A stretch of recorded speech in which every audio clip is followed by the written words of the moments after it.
Hello, people of YouTube. My name is Steve Gray. Thank you for watching.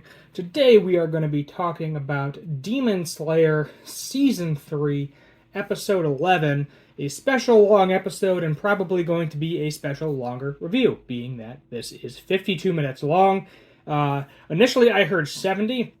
That might have been for Japan, including commercials. I could definitely see that being a thing in Japan with commercials. But the actual runtime is 52 minutes, so it's essentially an episode 12 and an episode 11 and an episode 12 combined into episode 11, even though it's just episode 11. And I like how they do this kind of almost hour long little movie at the end of the season. It's pretty nice, pretty neat. And let me tell you, this was one heck of an episode. Beautiful, everything. I don't even think I have a complaint about the entire episode. It was just that good. So let's just kind of get into it. We start off with them cutting open the giant wood cocoon, Tanjiro, Nezuko, Genya, all running after the main body. We don't even really get an intro. We do get a long outro, but not much of an intro. He's running, and he's having issues with his foot, like I am currently too, ironically. My foot is injured. I think the same foot, too, the left foot. I don't remember which. I think his left foot was injured as well. And we get a flashback of Zenitsu, who we actually haven't seen since a very short cameo in, like, the first episode, and then I think a couple of the outros. I got to see him too. But Zenitsu is basically saying, thunder breathing, how you move so fast is you're concentrating everything into your muscles, into your legs. So essentially, Tanjiro just learned thunder breath to a certain extent, and you see this line, this visible flash across the screen, and he goes flying. However, the little guy ain't so little anymore. He can shapeshift like Nezuko can, get bigger or get smaller, and he becomes a giant angry monster, the main body. And he's choking Nezuko out really bad. Nezuko then uses her blood art, basically lighting him on fire. Being that Genya consumed demon blood, it's actually hurting him too, unfortunately. Kind of a consequence of the blood demon art. They end up falling off of a cliff. Both of his arms fall off. He is like, the sword is in his neck. He's actually damaged to a point where he can't really regenerate right now. But Tanjiro's sword is stuck in his neck. And he's like, I need to find humans. And he smells them out nearby. He's going to chase them down and kill them. Tanjiro's like, no, get out of here. And he was like, you know what? If I consume a couple of humans, I should have enough strength to kill that boy. Tanjiro, he's beat up, but he's still moving. Genya's attempting to get down the mountain. The Mist Hashira throws the sword at him and says, hey, use this sword to defeat him. That's what you need to do. And the swordsmith is very unhappy that he got the sword taken away from him. Because Togeto is the one that took it away from him, and he wasn't done. He only completed the first stage of it. And he was like, no, you can't do that. You can't use the sword. It might break.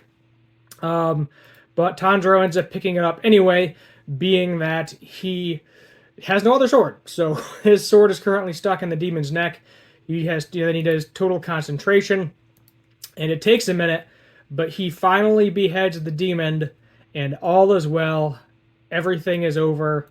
Everything is delightful. But he sees the sun coming up, and he's yelling at Nezuko, get out of the sun, get out of the sun.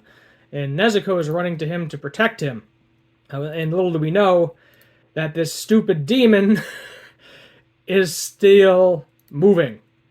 So this demon also has a tattoo on its tongue, and it's another clone. It is another clone. So the main body is not there, which really, really sucks. Nezuko then starts getting burnt up by the sun. Tanjiro cannot decide what to do. Does he save Nezuko? Does he save the villagers? And Nezuko kind of decides for him.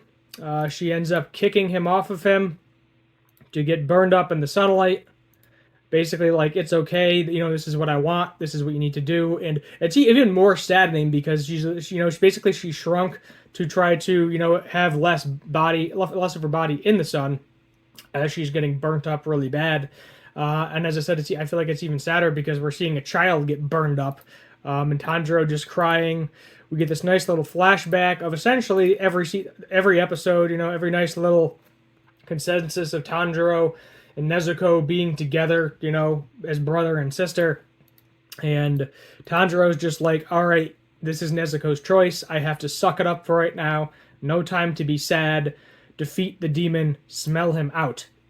And we find out that the main body is hiding in the heart of this other clone.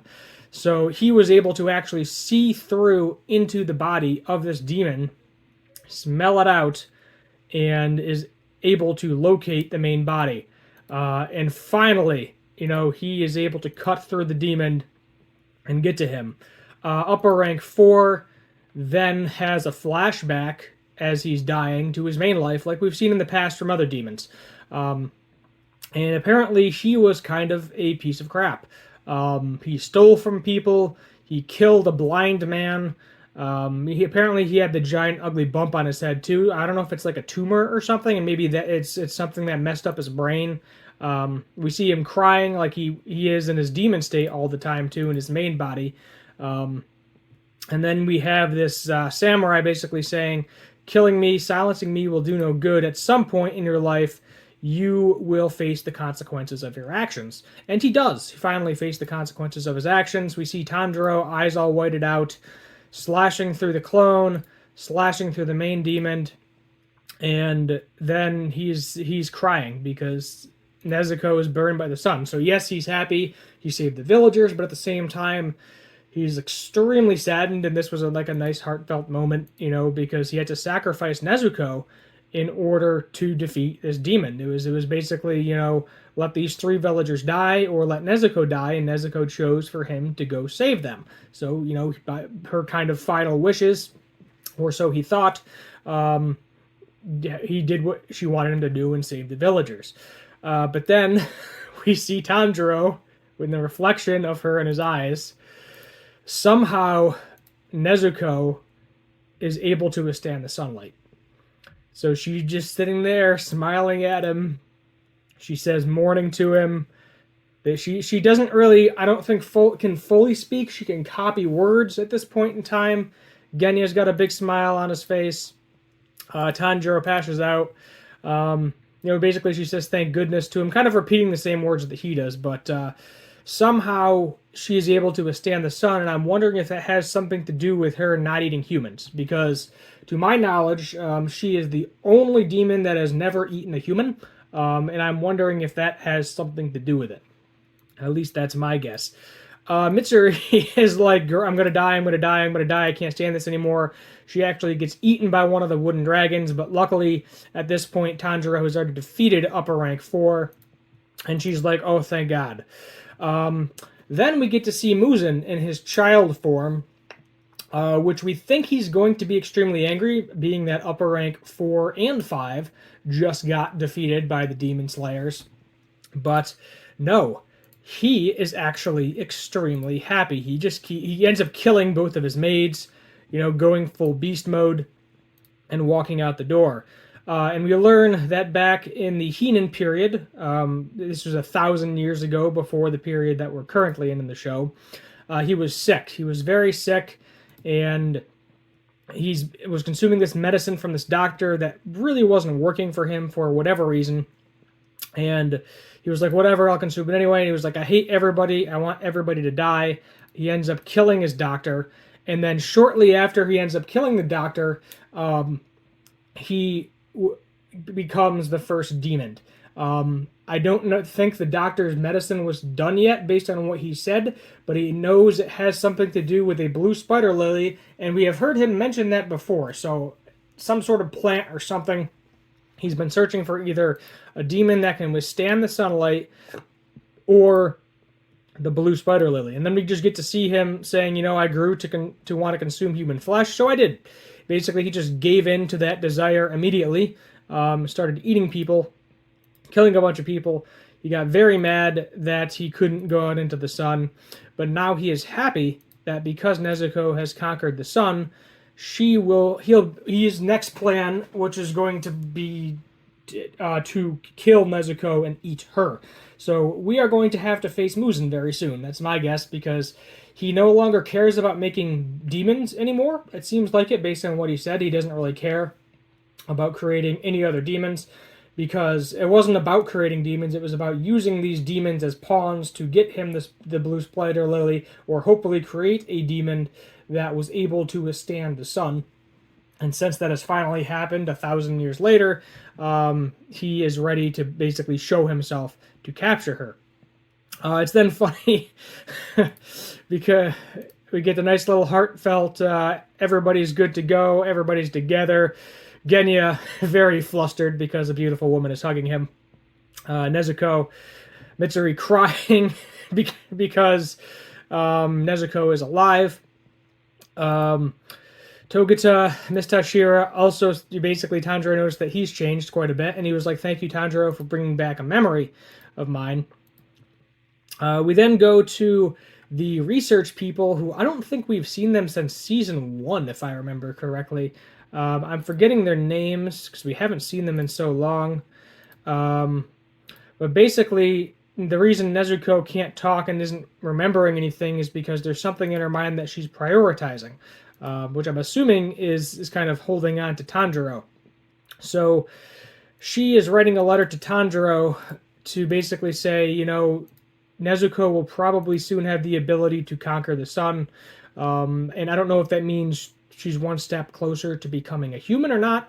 That's my guess, anyway, is she's one step closer to becoming a human. Not really sure. But the swordsmith also got angry at Tanjiro. He was like, "Oh, you broke my sword, you broke my sword, how dare you break my sword?" Nezuko is sleeping. Village chief is saying thank you. Here we go. Here's the swordsmith hiding. Otaru. Chief says, "Get over here." Tanjiro kind of apologizes. He apologizes. He says, "I will fix your sword for you. That's what you want me to do, right?" And he's like, "Yes, thank you." And then the little kid, he's got to like, "Oh boy, that's embarrassing. You're embarrassed, right?" And then he starts swinging him around all over the place. Apparently, even though the demons already found the Swordsmith Village, so Muzan could theoretically attack it whenever he wants to, but no, that's not his priority list anymore after finding out that Nezuko can withstand the power of the sun. This assistant or worker of the Butterfly Mansion, she then, plugs Tanjiro's nose, takes off the blindfold. She then asks, "Do you want me to remove the blindfold?" And it's like a nice little heartfelt moment. Here's the end of the season. All the people in the Swordsmith Village are like, yeah, cheering everybody on. And Tanjiro's got some healing to do. And that's where the episode ends, essentially. Is Tanjiro having to heal up, Genya having to heal up, Mitsuri having to heal up, and there wasn't a preview for anything. We got some nice sprites throughout the course of the outro.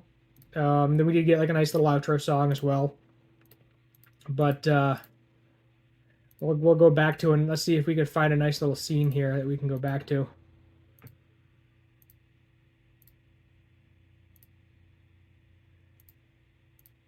There we go. There's a nice image to end the review on.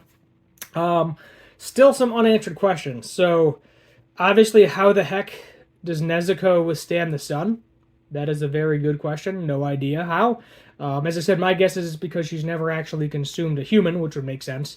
What is this Blue Spider Lily? We need some information there. Who is this mysterious swordsman? We still have literally zero information about the mysterious swordsman, where that sword came from. But it's Tanjiro's sword now, so that's just going to be his sword. I'm assuming he's not going to break that one and probably use it for the rest of the series. Either that, or they're going to use that sword to figure out how to forge other ones like it. Which would make sense, because that seems to be like the most powerful sword of them all, or whatever. One ring to rule them all. But, there are some unanswered questions. I'm not sure when we're going to get the next season 4 of Demon Slayer. I know it's going to be a thing, so no worries there. Something immensely as popular as Demon Slayer is not going to go anywhere. Movie-wise, I could see another movie. I could see them doing kind of what they did for this one, where they had the movie that was like 2 episodes of the Mugen Train arc, and then the first 2 episodes of this season. That didn't come local to me, so I was never able to see that, so I just kind of watched the episodes when they came out. But I can see them doing another movie, or 2. Who knows? You know, this is going to be something where I don't think they're going to super drag it out. I hope they don't do what they did do Attack on Titan, like they're going to do Demon Slayer, just because of the immense popularity of it. But we're just going to have to wait and see what happens. 10 out of 10 overall. There is not one complaint I had about this episode. Tugged on your heartstrings in a few spots. Excellent action, excellent choreography, excellent artwork. And I don't see a complaint.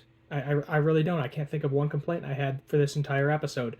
Other than that, there you go. I got to try to find some other stuff to review because Dr. Stone is over. Demon Slayer is now over. And those were the 2 things I was reviewing. So hit that subscribe button on the way out. Maybe tell me what you want to see for some future anime and cartoon related content. Thank you for watching. And as always, have a good one.